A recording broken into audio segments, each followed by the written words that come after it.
আমি 11 জন না বলতে পারলেও 8-9টা তো বলেই দেবো ড্রিম টিমে থাকবে। গাভাস্কর থাকবেন, টেন্ডুলকার, দ্রাভিড, কপিল দেব,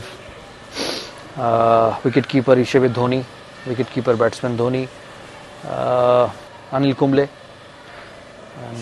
বেদি, প্রসন্ন, চন্দ্রার মধ্যে একজন, হয়তো অনিল কুম্বলেকে নিলে হয়তো চন্দ্রাকে না নেওয়া হবে, তখন বেদি বা প্রসন্নার মধ্যে একজন, হয়তো এরা বলি প্রসন্ন, কারণ অনিল কুম্বলের বলটা বাইরে যায় তো প্রসন্নার বলটা, প্রসন্ন হরভজন সিং এর মধ্যে খুব টাফ কম্পিটিশন, একজনের 450 উইকেট। আমি হরভজন সিংকে কাছ থেকে দেখেছি, আমার ভোট হয়তো হরভজন সিং এর দিকেই থাকবে। খুব বলা মুশকিল, যেমন উইকেট কিপারের মধ্যে সাঈদ কিরমানি বা MS ধোনির মধ্যে টাফ কম্পিটিশন হবে, কিন্তু আমি ধোনিকে এগিয়ে রাখবো, কারণ ধোনির ব্যাটিং অ্যাবিলিটির জন্য। তো এইসব দিক দিয়ে দেখতে গেলে এই 8-9টা এখন পিক করতে পারি। আমি বিজয় মাঞ্জারেকর বা পলি উমরিগার এনাদের খেলা দেখিনি, সেই জন্য আমার পক্ষে বলা খুব মুশকিল যে গাভাস্করের সাথে ওপেনার কে হতে পারে।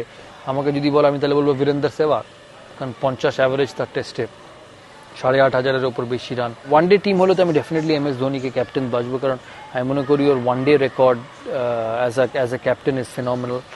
আর টেস্ট টিম হলে হয়তো আদার অপশনসও হতে পারে, তবে MS ধোনি থাকবে অল টাইম ইন্ডিয়া 11-এ, কারণ আমার মতে ওর মতো উইকেট কিপার ব্যাটসম্যান, আর আমি ব্যাটিংটাকে বেশি প্রাধান্য দেবো, ব্যাটিংয়ের জন্যই হয়তো ভারতবর্ষের বাকি কিপারদের পেছনে ফেলে যাবে।